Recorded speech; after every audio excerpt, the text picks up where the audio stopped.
But if God is eternal, it is necessary that he should not be in power.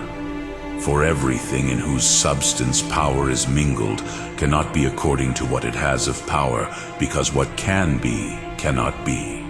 But God in himself cannot not be, since he is eternal.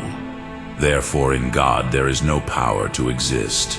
Still, although that which is sometimes in potentiality and sometimes in actuality is earlier in potentiality in time than in actuality, yet simply the act is prior to potentiality. For potentiality does not bring itself into act, but must be brought into act by something that is in act. Therefore everything that is in some way in potentiality has something before itself. But God is the first being and the first cause, as is clear from what has been said above. Therefore, it does not have any mixed power in itself. Again, that which is necessary in itself is in no way possible to be, because that which is necessary in itself has no cause. But everything that is possible to be has a cause, as was shown above.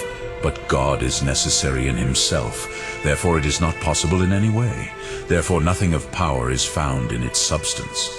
Again, each acts according to what it actually is. Therefore, what is not the whole act, he does not act with the whole of himself, but with something of himself.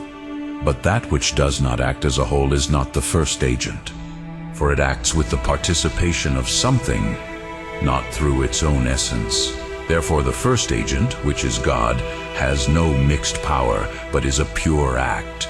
Still, as each thing is born to act in so far as it is an act, so it is born to suffer in so far as it is a potential.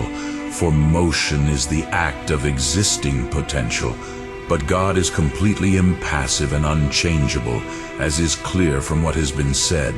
Therefore it has nothing to do with power, that is to say, passive.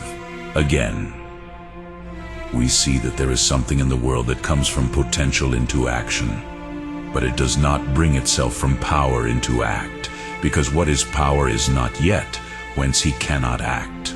Therefore there must be something else first, which is brought up from potential into act.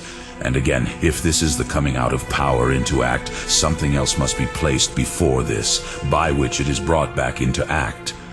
But this cannot go on ad infinitum. Therefore it is necessary to arrive at something which exists only in actuality and in no way in potentiality.